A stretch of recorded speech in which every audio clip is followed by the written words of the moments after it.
The afternoon sun filtered through the iron gratings of Stalag 17B, casting prison bar shadows across the compound's dusty ground. It was June 9, 1944, and Hauptmann Klaus Becker stood near the perimeter fence, watching a formation of American bombers pass overhead, their distant engines rumbling like approaching thunder. Around him, several hundred German officers milled about the prisoner of war camp near Krems, Austria. Men who had commanded panzer divisions, artillery batteries, and infantry regiments before their capture. Becker had commanded a tank battalion in North Africa before British forces overran his position at El Alamein. That had been 2 years ago. 2 years of captivity. 2 years of watching the war slip further from Germany's grasp. But what haunted him most wasn't his capture. It was what he'd seen 3 weeks earlier, when the Americans transferred him and 24 other officers to a work detail near the Chrysler tank plant outside Detroit. They had expected slave labor. What they witnessed instead was something that made Becker's engineering mind rebel against its own conclusions. Americans, thousands of them, men and women who weeks before had been assembling Chrysler sedans, now stood along assembly lines that stretched the length of 5 city blocks. Welding torches sparked like fireflies. Massive overhead cranes swung hull sections into position with mechanical precision, and tanks, endless tanks, rolled off those lines at a pace that seemed physically impossible. If you're enjoying this deep dive into the story, hit the subscribe button and let us know in the comments from where in the world you are watching from today. Becker had studied tank production at the Waffenprüfamt's technical schools. He knew the German method intimately, the careful craftsmanship, the skilled artisans who spent days fitting armor plates together with precision rivets, the meticulous hand welding of critical joints. A single Panther tank required 1,200 man-hours to assemble, the Tiger even more. German doctrine insisted on this approach because quality, they believed, would always defeat quantity. But at the Detroit arsenal, Becker had watched American workers, many of them women, using automated welding equipment that fused hull plates in seconds, not minutes. Seconds. He'd seen massive stamping presses, designed originally for automobile fenders, punch out turret rings with a single hydraulic thrust. He'd watched as prefabricated sub-assemblies, each built in separate sections of the massive plant, converged on a final assembly line where a complete M4 Sherman rolled off every 30 minutes. 30 minutes. The German officers gathered that evening in Stalag 17's mess hall, as they did most nights, sharing what little intelligence trickled through from new arrivals. An Oberst from the Afrika Korps had just been processed in, and he brought news from the front. The Allies had landed in Normandy. The Western Front had been reopened. "How many tanks do the Americans have?" someone asked. The Oberst shook his head. "Thousands. Everywhere. At Normandy alone, we counted over 1,500 armoured vehicles in the first wave," Becker spoke up from his corner. "They're producing 900 tanks per month, just at the Detroit plant." The room fell silent. Several officers turned to stare at him. "That's impossible," a major said, "even if they work around the clock." "They do," Becker interrupted. 3 full shifts, 24 hours a day, 7 days a week. And that's just one facility. I saw the production schedules. Ford has another plant. General Motors has multiple facilities. Chrysler operates other lines beyond Detroit. He stood and walked to a makeshift table where someone had sketched a rough map of Europe. "Gentlemen, we need to understand what we're facing. This is not about tactics anymore. This is mathematics, pure mathematics." He'd done the calculations obsessively since returning from Detroit. The numbers haunted his dreams. In 1942, Germany had produced approximately 4,300 tanks and self-propelled guns. The Americans that same year built nearly 25,000. But even those figures didn't capture the full horror of what he'd witnessed. What Becker had seen at the Detroit arsenal wasn't just production. It was a philosophy of war fundamentally different from everything the Wehrmacht had been taught. The Germans built weapons as engineers build bridges, each component precisely specified, carefully manufactured, assembled by trained craftsmen who took pride in their work's quality. The Tiger tank was a masterpiece of engineering. Its 88mm gun could destroy any Allied tank at ranges exceeding 2,000 meters. Its armor could withstand nearly any Allied anti-tank round, but it took 9 months to build one Tiger. The Americans? They'd taken the opposite approach, design for production, not perfection. The M4 Sherman was mechanically simple. It used a proven engine originally designed for aircraft. Its 75mm gun was adequate, not exceptional. Its armor was sufficient, not impenetrable. But these design choices meant something profound. Every component could be manufactured quickly, assembled rapidly, and most critically, repaired easily. An Oberstleutnant who'd fought in Italy spoke up. "I've seen Shermans knocked out and repaired in the field within hours. Our Panthers, even with minor damage, must be towed hundreds of kilometers to repair depots." Becker nodded.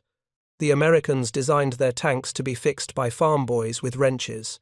We designed ours to be maintained by certified technicians with specialized tools. They chose volume and sustainability.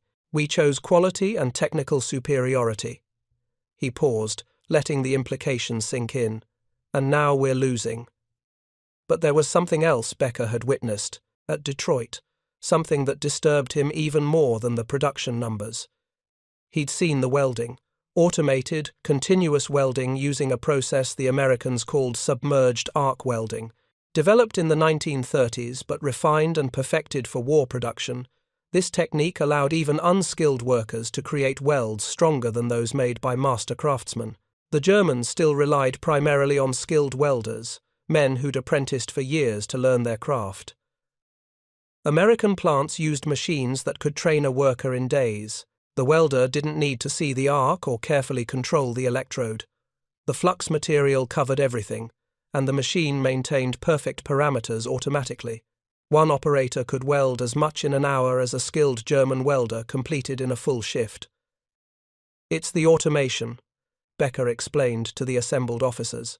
"They've turned war production into a problem of industrial engineering, not military engineering.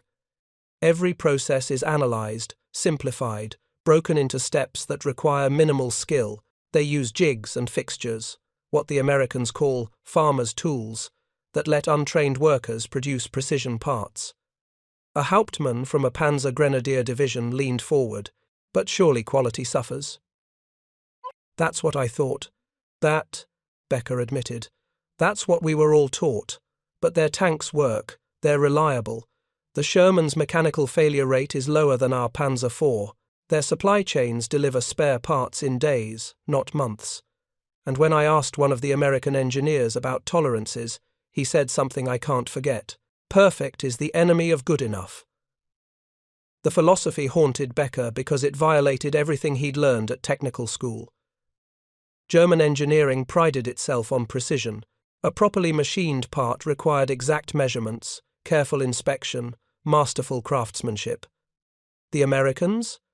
They accepted wider tolerances, knowing that interchangeability mattered more than perfection. A Sherman transmission built in Detroit fit perfectly into a hull assembled in Illinois. German tank components often required hand fitting because each factory's measurements varied slightly. One of the older officers, a general major who'd commanded armor since Poland, stood slowly. He'd been quiet throughout the discussion, but now he commanded the room's attention. "I fought at Kursk," he said quietly. "I saw what industrial capacity means on the battlefield. Kursk, July 1943, the largest tank battle in history. The Wehrmacht had assembled nearly 3,000 armored vehicles for Operation Citadel, including hundreds of the new Panthers and over 100 of the fearsome Tigers. Against them, the Soviets fielded over 5,000 tanks. German technical superiority didn't matter when outnumbered 2-1. But the Soviets paid a terrible price, someone objected. They lost 3 tanks for every one of ours. "And they still won," the general major replied, "because they had more tanks to lose.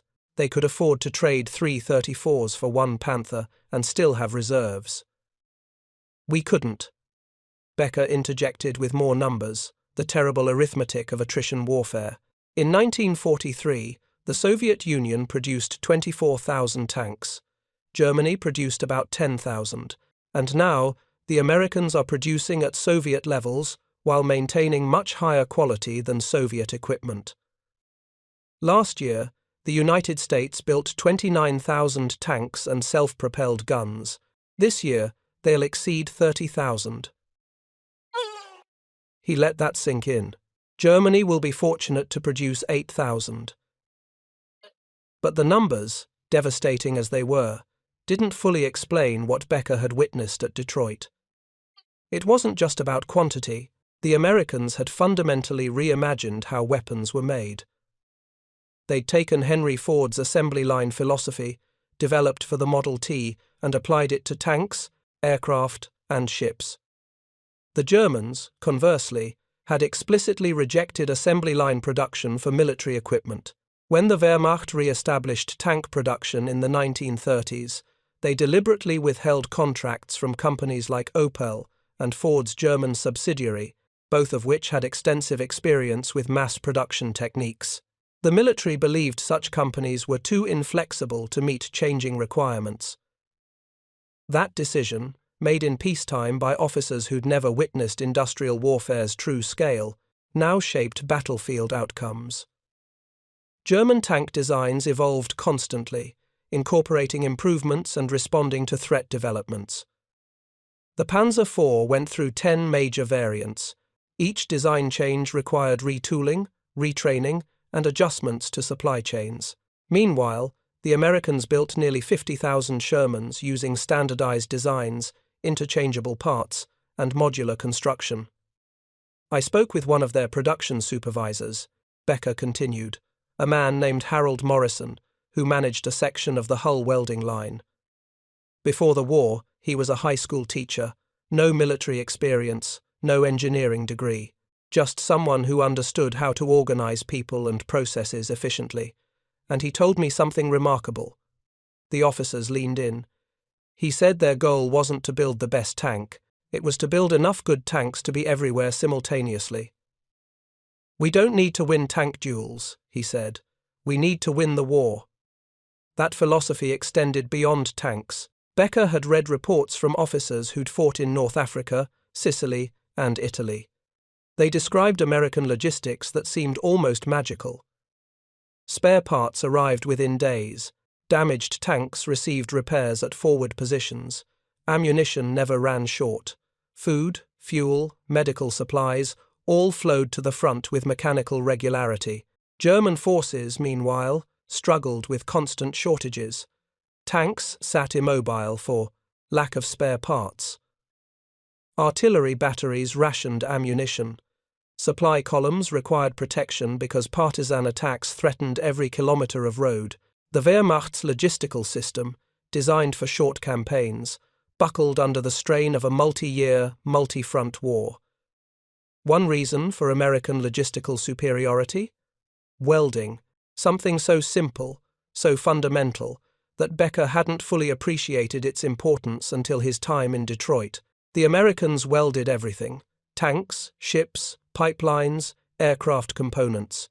They'd industrialized welding through techniques like submerged arc welding and stud welding, processes that let unskilled workers achieve results that previously required years of training.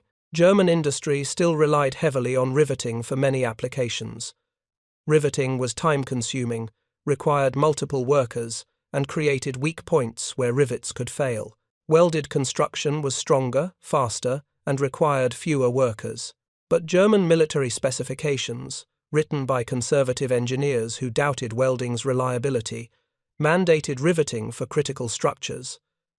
The Americans had proven those doubts wrong. Their Liberty ships, built using welding throughout, sailed across oceans carrying the tanks and supplies that were winning the war. By 1943, the United States launched 3 ships per day. Germany's entire 1943 naval construction equaled what American yards produced in 2 weeks. "It's over," Becker said quietly. "Not today. Perhaps not this year. But it's over." Several officers bristled at this defeatism, but Becker continued. I'm not talking about morale or fighting spirit or tactical brilliance. I'm talking about industrial capacity. Mathematics. The Allies are producing 5 times as much steel as Germany, 10 times as much aluminum, 20 times as much oil, and they're doing it with populations that aren't starving, cities that aren't burning, and factory workers who go home to warm beds instead of bomb shelters. An older major spoke up, his voice bitter. Then what was it all for? The training? The doctrine? The superior designs? It mattered, Becker replied. In 1940 and 41, our technical advantages and tactical superiority won battles. But warfare has changed. This is industrial warfare, and industrial warfare is won in factories, not on battlefields. The Americans understood this. We didn't. He gestured at the camp around them, at the hundreds of captured German officers. Every man here was trained in the Prussian military tradition. We studied Clausewitz, Moltke, Schlieffen. We learned about decisive battles, operational art, the importance of the offensive spirit. But none of us studied Henry Ford. None of us analyzed how the United States built 15 million automobiles in the 1920s. We dismissed it as commerce, beneath the notice of proper military officers. The room remained silent, Becker continued, and now we're paying for that arrogance. The Americans took commercial production techniques and applied them to warfare. They didn't need brilliant generals or tactical innovations. They needed competent managers and production engineers, and they had millions of them. If you find this story engaging, please take a moment to subscribe and enable notifications. It helps us continue producing in-depth content like this. What Becker couldn't fully articulate, what gnawed at him in the quiet hours, was how completely the Americans had reimagined the relationship between military needs and industrial capacity. German military culture venerated the soldier, the warrior, the man who fought with honor and skill. The factory worker was merely support personnel, important but secondary. American culture during the war, they called their home front the arsenal of democracy. Factory workers were heroes. Production records made headlines.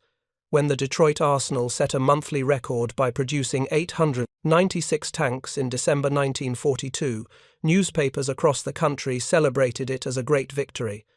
President Roosevelt and his wife Eleanor personally toured the plant. This cultural difference had profound effects. In Germany, skilled factory workers were conscripted into the Wehrmacht, leaving factories understaffed with unskilled replacements and forced laborers. In America, factory workers received draft deferments because their production was considered as vital as frontline combat. German factories operated on day shifts because authorities worried about nighttime production lighting attracting Allied bombers. American factories ran 3 shifts continuously because they knew defeating Germany required overwhelming material superiority. The results spoke for themselves. In 1944, American industry would produce 96,000 aircraft, 17,000 tanks, 64,000 landing craft, and hundreds of Liberty ships, all while maintaining civilian production of essential goods. Germany, straining every resource, would produce 40,000 aircraft and 8,000 tanks, while civilian production collapsed and cities starved. Becker had seen the future in Detroit, and it terrified him. Not because the Americans possessed secret weapons or revolutionary technology. They didn't. The Sherman tank used a radial aircraft engine because it was proven and readily available. Its suspension was simple. Its gun was adequate but not exceptional. Everything about it was ordinary, and that ordinariness was precisely the point. The Sherman represented a philosophy: build something good enough in quantities that made quality differentials irrelevant. Where a Tiger tank's superiority over a Sherman was undeniable in single combat, 5 Shermans against 1 Tiger changed the equation entirely, and the Americans could field 5 Shermans everywhere, while Germany struggled to deploy even 1 Tiger to most sectors. The automated welding equipment Becker had witnessed symbolized this approach. Traditional welding required a skilled artisan who'd trained for years. The American submerged arc welding process? Operators learned it in a week. The welds weren't more beautiful than hand-welded joints, but they were stronger, faster, and consistent. A single machine with one operator produced what previously required a team of skilled welders working in shifts. This principle extended throughout American production. Chrysler's Detroit arsenal used stamping presses originally designed for automobile bodies to punch out tank hull components. What once required skilled metal workers hand-forming steel now took seconds under hydraulic pressure. Ford's Willow Run plant built B-24 bombers on an assembly line, something aeronautical engineers had insisted was impossible. General Motors converted its locomotive works to build diesel engines for naval vessels. The speed of this conversion staggered Becker. The Detroit arsenal broke ground in August 1940. The first tank rolled off its assembly lines in April 1941, just 8 months later. The factory walls weren't even completed when production began. Engineers brought in a steam locomotive to heat the space during Michigan's winter because the building had no walls yet. German military production? It took 2 years from design approval to initial Panther production. Design changes required months to implement. Factory tooling was specialized and inflexible. When Allied bombing damaged machine tools, replacements took months to manufacture and install. The Americans designed their tooling for rapid reproduction, maintaining vast inventories of replacement parts. One statistic haunted Becker above all others. He'd asked an American supervisor about the cost to build one Sherman tank. The answer, $50,000. A German Panther, 117,000 Reichsmarks, roughly $47,000 at official exchange rates, but far more considering Germany's resource constraints and black market prices. The Americans were building better tanks for less money than German industry built inferior ones, and they were building them 5 times faster. What do we do with this information? The general major finally asked. Becker shrugged helplessly. Nothing. What can we do? We're prisoners. But someone needs to understand why we lost. Not because our soldiers fought poorly or our generals made mistakes. Those things happened, yes. But we lost because we entered an industrial war with an artisan's mindset. The Americans entered it with a factory manager's mindset. He paused, choosing his words carefully. We believed quality mattered most. They proved that quantity has a quality all its own. We believed craftsmanship was sacred. They proved that consistency beats craftsmanship. We believed soldiers won wars. They proved that factory workers win wars, and soldiers just finish them. The assembled officers sat in uncomfortable silence. Everything Becker said contradicted their training, their experience, their entire worldview. But the evidence was overwhelming. Germany had lost every production battle. The Soviets outproduced them in the East. The Americans outproduced them in the West. And now those production advantages were translating into battlefield defeats that no amount of tactical skill could reverse. There's something else, Becker added. Something the American supervisor told me that I didn't understand at first. He said, "We're not just building tanks. We're building the system that builds tanks." And he showed me their production engineering department. This department employed hundreds of people whose sole job was improving production processes. They analyzed every step, looking for inefficiencies. They experimented with different tool configurations. They tested new materials and methods. Every month, the Detroit arsenal implemented dozens of small improvements that cumulatively increased production while reducing costs. They had a saying, Becker continued, "Good enough today beats perfect tomorrow." They'd implement an 80% solution immediately, rather than waiting for a perfect solution next month. And then they'd improve that 80% solution continuously. German military production operated on opposite principles. Improvements required approval through multiple bureaucratic layers. Design changes needed committee review.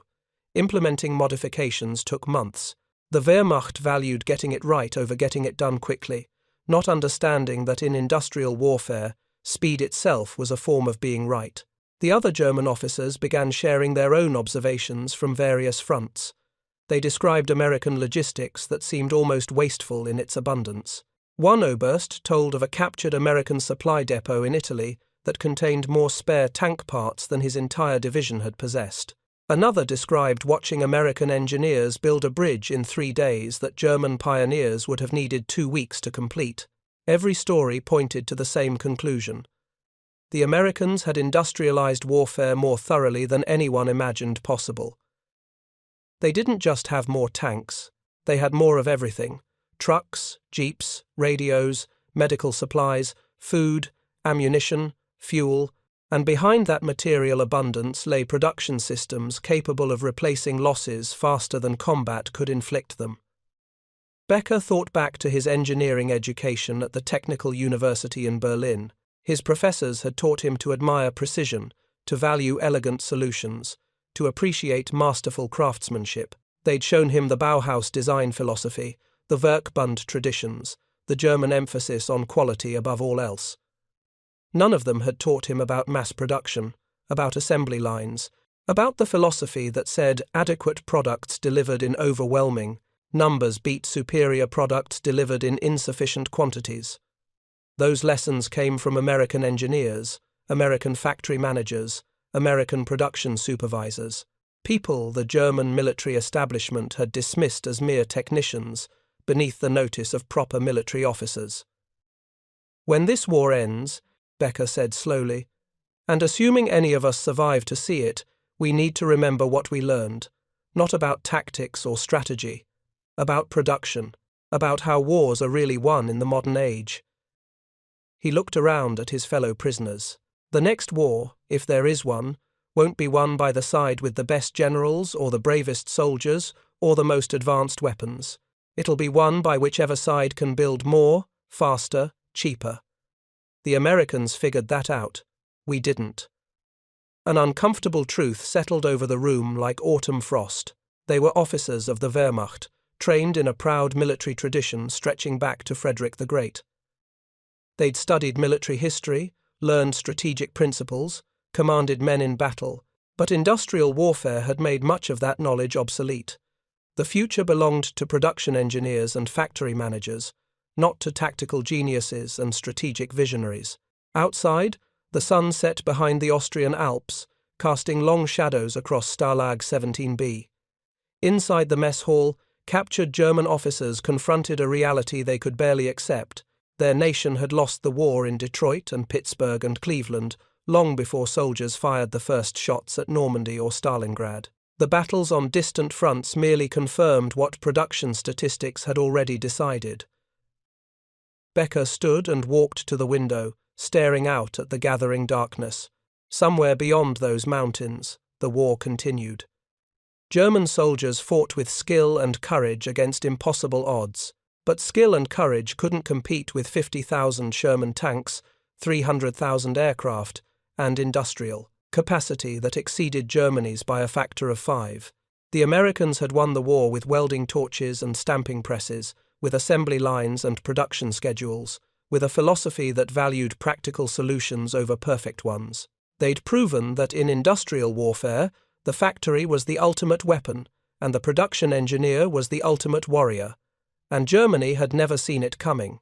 Part 2 of the script continuation and conclusion. The weeks following that conversation brought fresh arrivals to Stalag 17B, officers captured during the Allied breakout from Normandy. They carried stories that confirmed Becker's worst fears. American armored divisions advanced with seemingly unlimited supplies.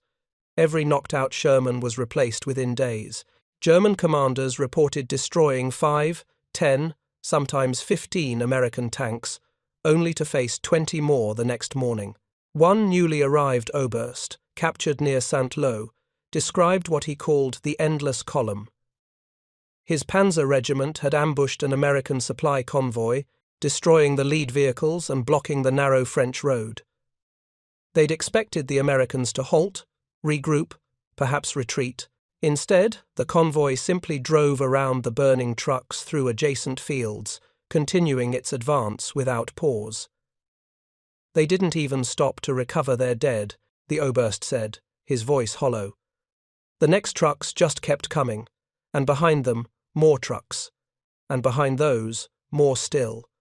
For 6 hours, we watched this convoy pass, thousands of vehicles, all heading toward the front. Becker nodded. He'd heard similar stories from North Africa, from Sicily, from Italy.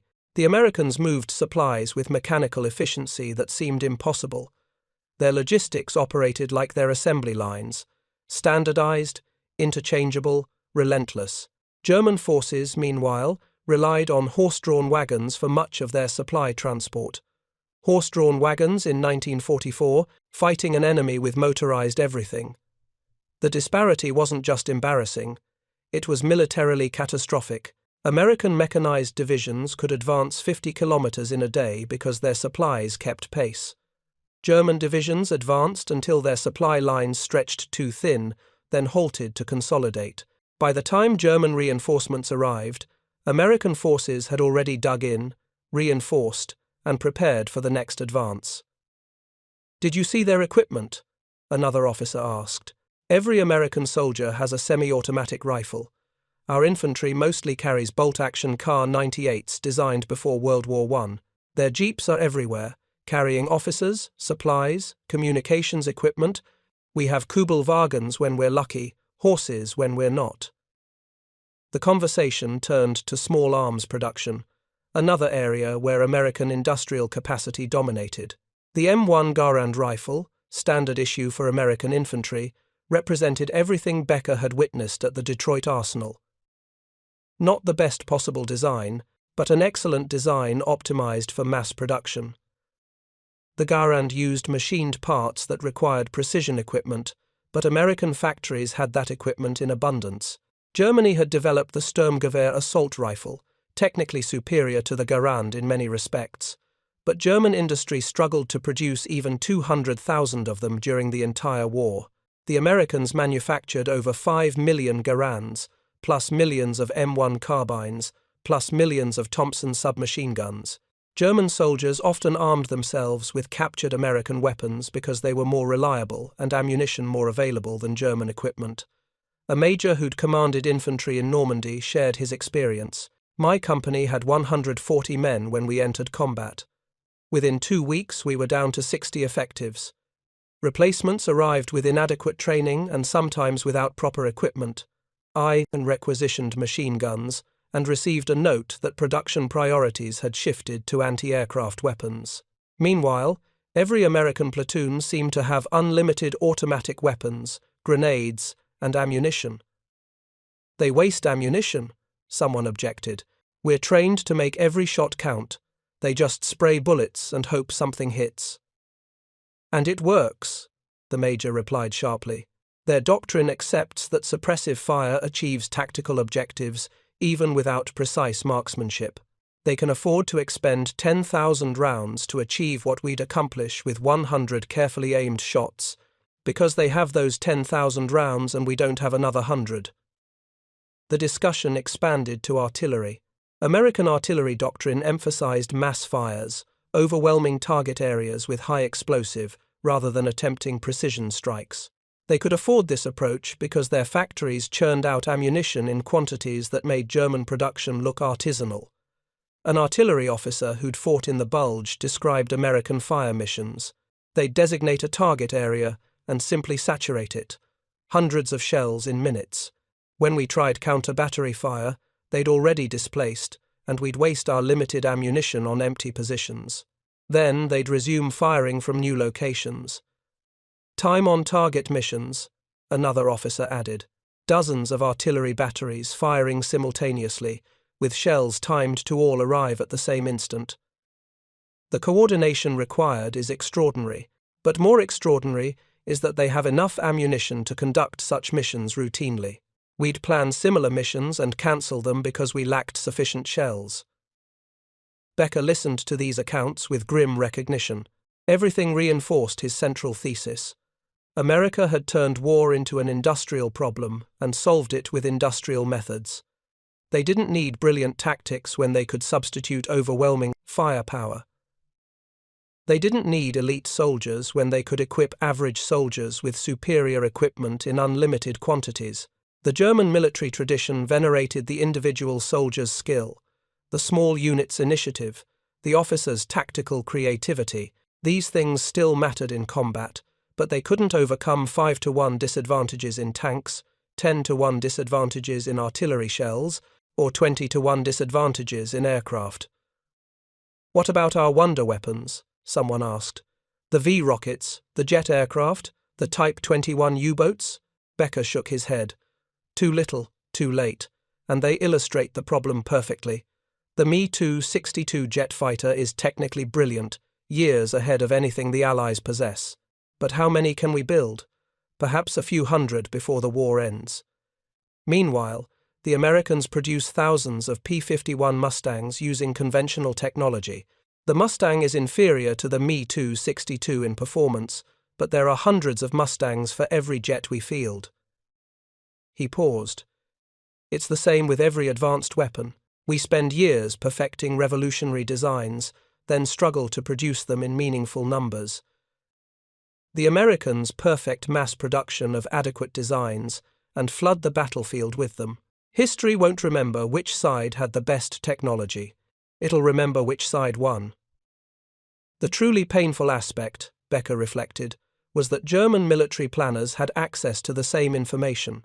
Before the war, German intelligence officers toured American factories. They saw Ford's assembly lines. They understood American industrial capacity. Reports documented everything, but the reports were dismissed. American production figures were labeled as propaganda. The quality of American equipment was mocked. In 1940, when Adolf Hitler was told about President Roosevelt's promise to produce 185,000 aircraft and 120,000 tanks in 2 years, he laughed and told his advisers it was American bluff. The idea seemed absurd. Germany, with its vaunted industrial base, couldn't approach such numbers. Therefore, the Americans were lying. But the Americans weren't lying. By 1944, they'd exceeded Roosevelt's projections. The impossible production figures turned out to be conservative estimates. One reason for German miscalculation was cultural bias. German engineers and military officers genuinely believed their methods were superior. They'd built the world's finest optical instruments, precision machine tools, advanced chemicals, and sophisticated weapons. This technical excellence bred arrogance. The thought that American mass production could compete with German craftsmanship seemed laughable. What German experts failed to understand was that the nature of warfare had changed. In previous eras, when armies were smaller and battles were decisive, technical superiority mattered enormously. A better cannon or a faster horse could determine victory. But industrial warfare operated under different rules. When battles consumed thousands of tanks and hundreds of thousands of artillery shells, having marginally better equipment mattered far less than having vastly more equipment. Becker had tried to explain this to fellow officers before his capture, pointing out that one Tiger tank worth 3 Shermans in combat was still overwhelmed by 5 Shermans. The usual response was that German tactical superiority would overcome numerical disadvantages, as it had in France in 1940. But France in 1940 was different. The Wehrmacht faced opponents still transitioning to mechanized warfare, with doctrines and equipment from World War I.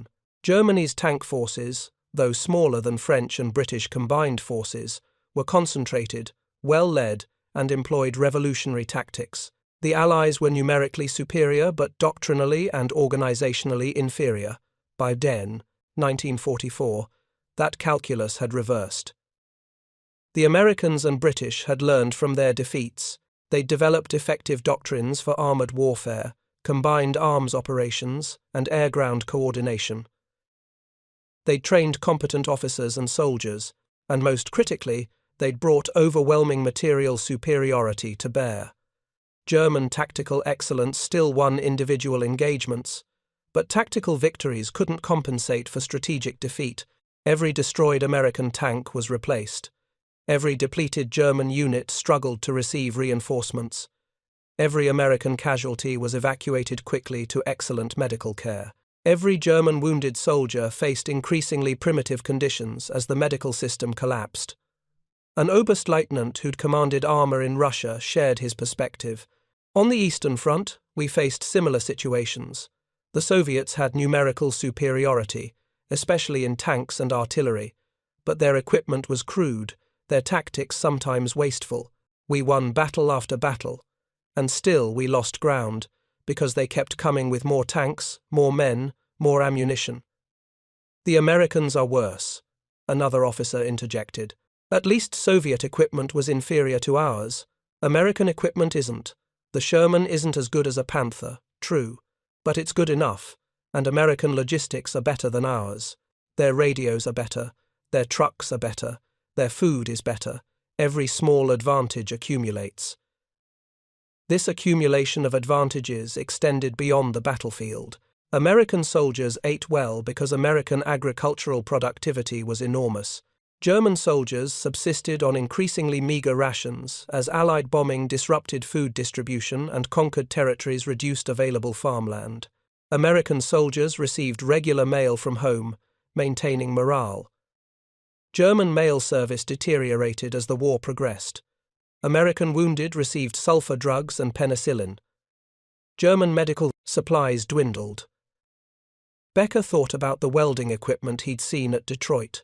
Submerged arc welding, stud welding, automated processes that let unskilled workers produce excellent results.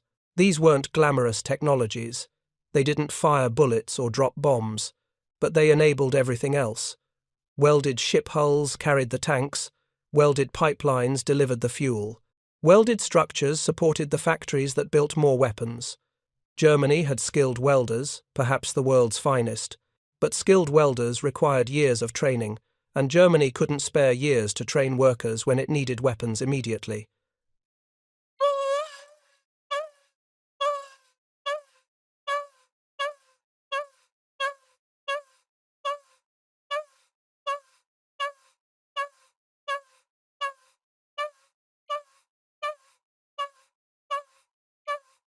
Their automated welding equipment compressed years of training into weeks. They'd industrialized skill itself, turning expertise into a manufacturing process. This philosophy extended to aircraft production. German aircraft were technical marvels, incorporating advanced features and sophisticated engineering. The Focke-Wulf 190 fighter used a radial engine designed specifically for that aircraft. Everything about it was optimized. But this optimization meant production required specialized tooling, trained workers, and extensive quality control. The American P-47 Thunderbolt used the same radial engine that powered civilian aircraft before the war. Republic Aviation didn't design a new engine. They used one already in mass production. This meant existing factories could produce engines without retooling. Mechanics already knew how to maintain them. Supply chains already existed. The P-47 wasn't theoretically optimal, but it was practically superior because it could be built in quantities that made theoretical optimization irrelevant. "Here's what I don't understand," a younger Hauptmann said. "We knew about American industrial capacity. Our intelligence services provided reports. Why did our leadership ignore them?" Becker had thought about this question extensively. Several reasons. First, cultural bias. We didn't believe Americans could match German quality. Second, political bias. Nazi ideology portrayed Americans as decadent and weak.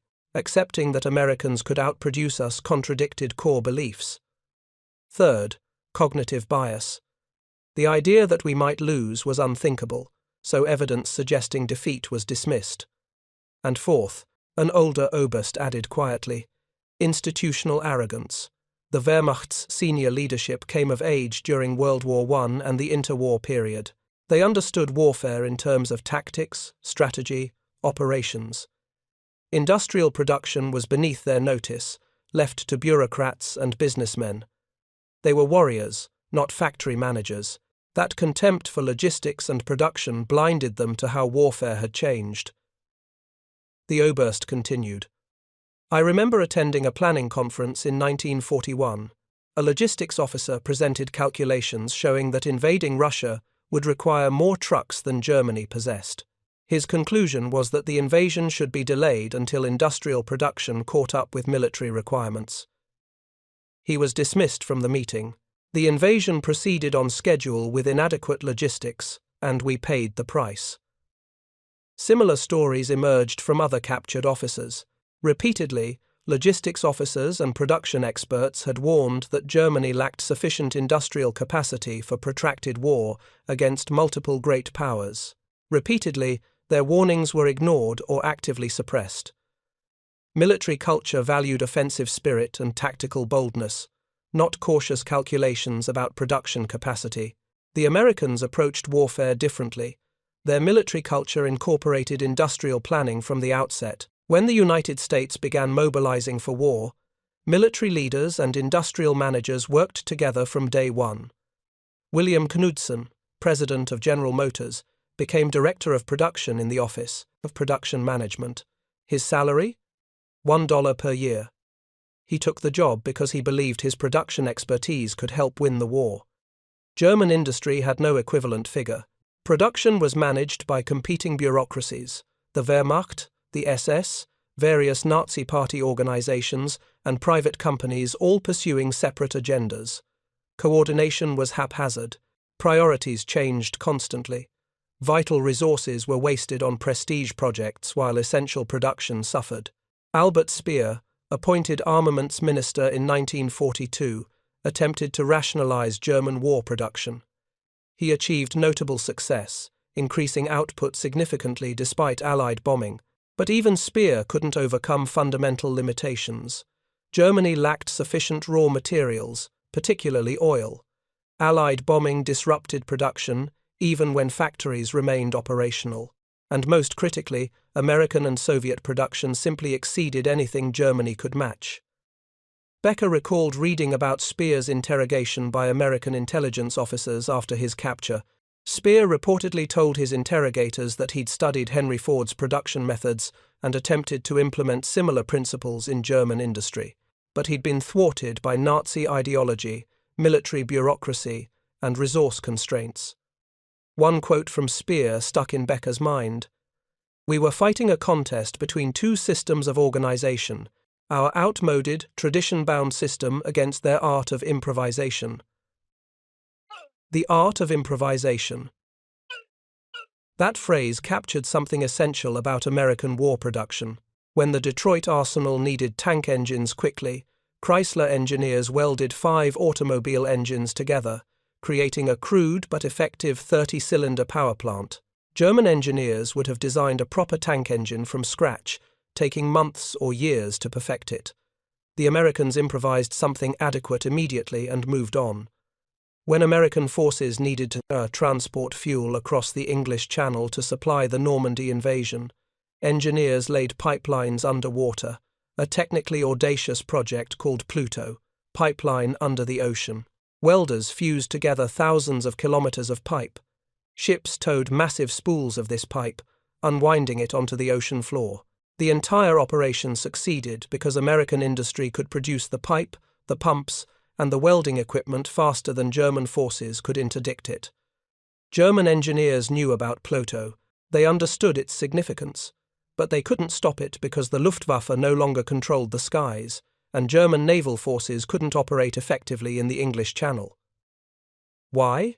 Because American factories built over 96,000 aircraft and thousands of naval vessels, while German production couldn't replace losses. Every aspect of the war eventually traced back to production capacity. German submarines initially achieved remarkable success against Allied shipping, but American and British shipyards built cargo vessels faster than U-boats could sink them. The Liberty ship program delivered over 2,700 cargo vessels in just 4 years. German submarine production never approached the scale needed to overcome such output. The younger officers in Stalag 17 B found these discussions profoundly disturbing. They'd trained their entire adult lives for military service. They'd studied tactics, weapons employment, and battlefield leadership. All of that training and expertise now seemed inadequate because the war wasn't decided by tactics or battlefield skill. It was decided by production schedules and supply chains. What should we have done differently? The young Hauptmann asked. Becker considered the question carefully. We should have recognized earlier that this would be an industrial war. We should have prioritized production capacity over technical perfection. We should have standardized our equipment instead of constantly redesigning it. We should have trained production engineers with the same intensity we trained combat officers. We should have built more trucks and fewer tanks, because logistics wins wars." He paused. "But most fundamentally, we shouldn't have started a war we couldn't win industrially. The numbers were available before 1939. Anyone who analyzed production capacity objectively could see that Germany couldn't defeat Britain, Russia, and America simultaneously. The war was lost before it began, not on battlefields but in industrial statistics." "Then why fight?" someone asked quietly. "Because," the Oberst replied, "our leadership lived in a fantasy world where willpower overcame mathematics, where racial superiority trumped industrial capacity, where Nazi ideology replaced rational analysis. They started a war believing their enemies were weak, decadent, and divided. They were wrong on every count." The conversation was interrupted by the arrival of another group of new prisoners, fresh captures from the Battle of the Bulge. Germany's last great offensive in the West had failed catastrophically, and these officers brought tales of that failure. They described American forces that, after initial setbacks, had reorganized rapidly and counterattacked with overwhelming strength. One major described the German advance grinding to a halt, not because of combat losses, but because they ran out of fuel. Meanwhile, American forces received constant supply deliveries. German tanks captured American supply depots and found warehouses filled with equipment, ammunition, and food. The disparity was staggering. "I saw American soldiers throw away equipment we would have treasured," the major said. "They'd discard boots with minor damage because new ones were readily available. We were resoling our boots with leather cut from captured equipment. They ate hot meals daily. We subsisted on whatever we could scrounge. Every comparison favored them." This material abundance had psychological impacts beyond its practical military value. German soldiers knew they were fighting a losing war. Supply shortages, constant retreats, and deteriorating conditions eroded morale. American soldiers, conversely, advanced steadily, received excellent support, and had confidence that their side was winning. Becker thought about the welders he'd seen at Detroit, many of them women. Rosie the Riveter had become an American cultural icon, representing the civilian contribution to the war effort. German women were encouraged to maintain traditional roles, and the Nazi government resisted mobilizing women for industrial work until far too late. This labor shortage forced Germany to rely increasingly on slave labor from conquered territories, which was both morally reprehensible and economically inefficient. American women comprised 40% of the workforce at peak war production. They built aircraft, welded ships, assembled tanks, and operated complex machinery. The Detroit arsenal employed thousands of women who, weeks earlier, had been teachers, secretaries, and housewives. Brief training transformed them into skilled production workers. This mobilization of the entire population for war production gave the Allies an insurmountable advantage. Germany never achieved comparable mobilization. Wealthy Germans continued employing domestic servants throughout the war. Civilian production of luxury goods continued when resources should have been directed to military production. The Nazi leadership feared that hardship might erode domestic support, so they postponed full mobilization until circumstances made it inevitable. The Americans confronted wartime hardship directly. Rationing was implemented quickly. Civilian automobile production ceased entirely in 1942. Factories converted to military production immediately. The population accepted these sacrifices because they understood the war's stakes. American propaganda was remarkably effective at maintaining civilian morale and sustaining support for the war effort. German propaganda, by contrast, oscillated between triumphalism and desperation. Early in the war, victories were portrayed as proof of German superiority. As the war turned against Germany, propaganda promised miracle weapons and ultimate victory, even as reality contradicted those promises. By 1944, few Germans believed official propaganda, but the police state made dissent dangerous. "We're not just prisoners of war," Becker said to the assembled officers. "We're witnesses to a transformation in how wars are fought. Everything we learned about warfare has become obsolete. Future wars won't be won by the side with the best generals or the bravest soldiers. They'll be won by the side that can mobilize its industrial base most effectively. An elderly general major, who'd served in World War I and had been recalled to service for this war, spoke up. "I've seen this before. In the Great War, we also faced material superiority. The Allies eventually wore us down through attrition. But there was a difference. That war was fought with technologies both sides understood. This war introduced production methods that changed everything. The Americans aren't just building more weapons, they're building them differently, and that difference is decisive." The General Major continued. "In my youth, we believed war was an art practiced by military professionals. Strategy, tactics, operational design, these were sophisticated concepts requiring years of study. Industrial production was mundane, something civilians did. We were wrong. War is now primarily an industrial endeavor. The side that produces more wins, regardless of tactical or strategic brilliance."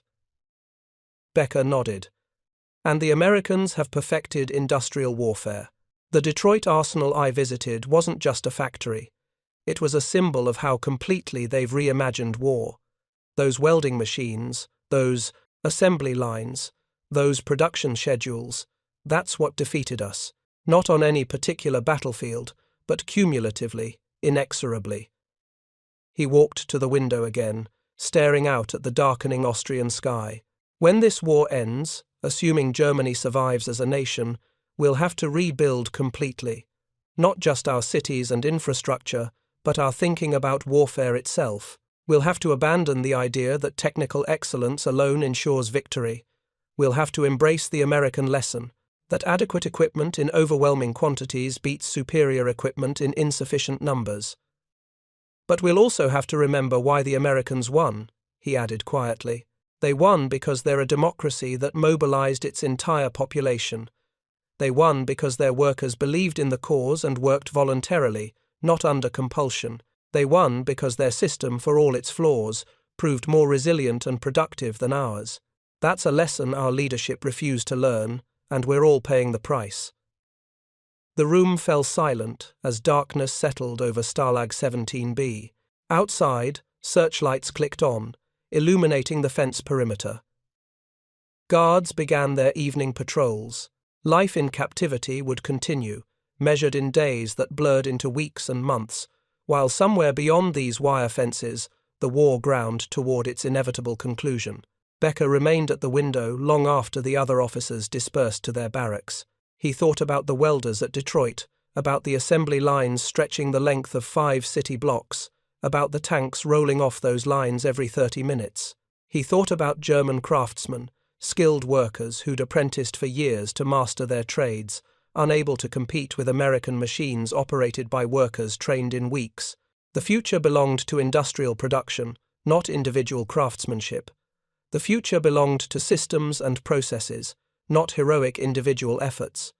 The future belonged to nations that could mobilize their entire populations for war, not those that relied on professional military elites. Germany had bet on the wrong model, and history was rendering its verdict.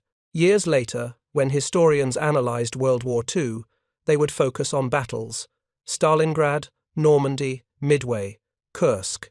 They would write about generals and their decisions: Montgomery, Patton, Rommel, Zhukov. They would study tactics and strategy, analyzing what worked and what failed. But Becker knew the real story would be found in places like the Detroit arsenal, in welding torches and assembly lines, in production statistics and supply schedules, in the unglamorous work of millions of factory workers who never fired a shot but who won the war as surely as any soldier. The Americans understood this from the beginning. President Roosevelt called the United States the arsenal of democracy. American propaganda celebrated production workers as heroes. When the Detroit arsenal set production records, newspapers ran headlines as if reporting military victories. Because they were military victories, just not the kind taught at military academies. Germany never grasped this reality. German propaganda glorified soldiers, not factory workers. German culture venerated military traditions, not industrial efficiency. German leadership dismissed concerns about production capacity as defeatist pessimism, and Germany lost. Becker turned from the window and walked slowly back to his barracks. Around him, hundreds of other German officers settled into another night of captivity. Each man had commanded troops, led operations, made decisions that sent men into combat. Each man had believed in German victory, in the superiority of German military prowess, in the righteousness of their cause. And each man now confronted the reality that their training, their expertise, their courage, all of it, had been insufficient because warfare had evolved beyond their understanding. They'd brought tactical excellence to an industrial contest. They'd wagered craftsmanship against mass production. They'd bet quality against quantity. And they'd lost. The lesson was brutal in its simplicity. In modern industrial warfare, the factory was more powerful than the fortress, the production engineer more valuable than the tactical genius, the welding torch more decisive than the rifle. The Americans had learned this lesson and built their military accordingly. The Germans had ignored it and paid the price. As Becker lay on his barracks bunk that night, he thought one final time about the Detroit arsenal, about those assembly lines churning out tanks with mechanical precision, about workers who months earlier had been building automobiles, now building weapons, about a nation that had turned its entire industrial might toward winning a war. Germany had started the war with technical superiority and tactical brilliance. America had ended it with industrial capacity and production efficiency, and history would remember which approach proved decisive. The welding torches at Detroit had accomplished what no army could have done alone. They'd built the weapons that liberated Europe. They'd demonstrated that modern war was fundamentally industrial, not martial. They'd proven that in the 20th century, the factory had become more important than the battlefield. Klaus Becker had witnessed the future of warfare, and it terrified him. Not because it was violent or destructive, war had always been those things, but because it was mechanical, impersonal, industrial. Warfare had become a problem of production capacity, to be solved by factory managers applying the same principles used to manufacture automobiles. The age of the warrior was ending. The age of the production engineer had begun, and Germany had never seen it coming. Thank you for watching.